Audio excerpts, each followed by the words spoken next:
দাঁড়াও দাঁড়াও। নমস্কার বন্ধুরা, আবার ফিরে এলাম নতুন একটা রেসিপি নিয়ে লক্ষ্মী কুটিরের রান্নাঘরের পক্ষ থেকে। এটা হলো পটলের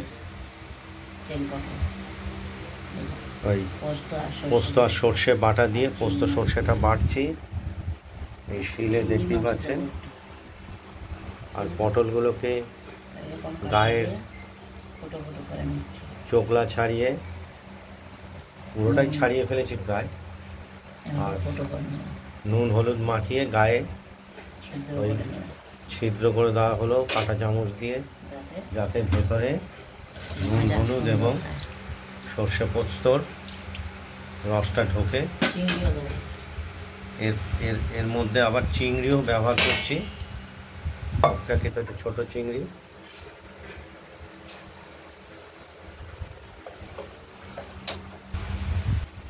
কড়াইটা আমরা বসিয়ে দিয়েছি, তেল দিয়ে দিলাম।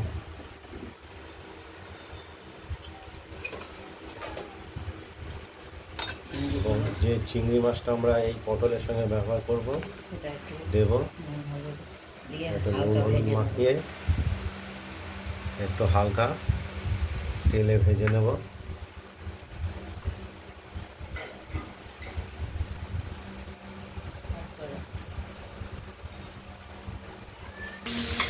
তেলটা গরম হয়ে গেছে, চিংড়ি মাছগুলোকে একটু হালকা ভেজে দেব।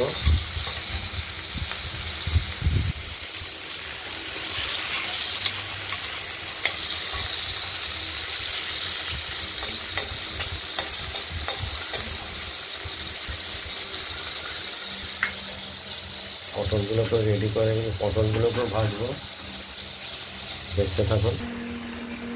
চিংড়িগুলো ভাজা হয়ে গেছে, তুলে ফেলেছি এবার পটলগুলোকে।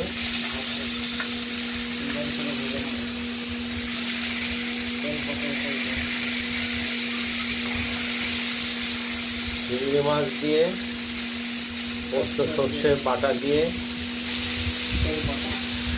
তেল পটল, চিংড়ি তেল পটল আপনারা দেখতে থাকুন। পটলগুলোকে আমরা উল্টে পাল্টে ভেজে নেব।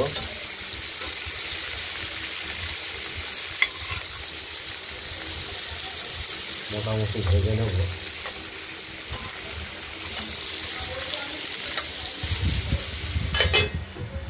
দেখতে থাকুন। পটলগুলো একদম হলুদ করে ভেজে নিয়েছি, গরম হয়ে গেছে। চিংড়ি মাছগুলো দিয়ে দিয়েছি। এরপর সর্ষে পোস্ত বাটাটাও দিয়ে দেবো।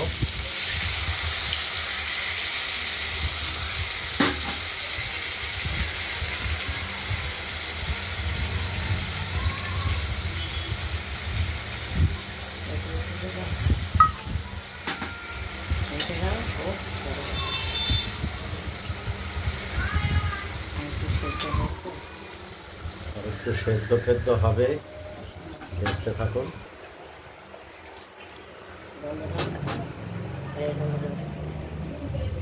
বাবা কিছু তো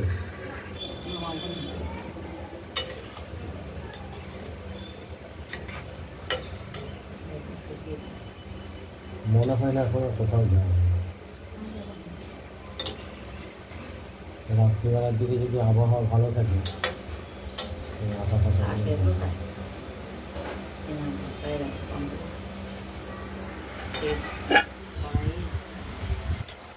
চিংড়ি দিয়ে পটল আস্তে আস্তে ভেজে কাটা দিয়ে ফুটো করে নিয়েছি, কাটা দিয়ে ফুটো করে নিয়েছি।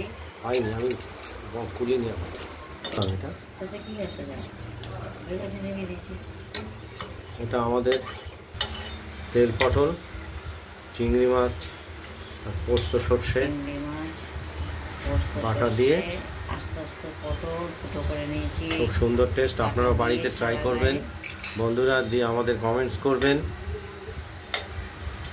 আর আমাদের চ্যানেলটাকে লাইক করে দেবেন। এটা গরম গরম ভাতের সঙ্গে খুব টেস্টফুল। ভালো থাকবেন, আজকের মতো টাটা।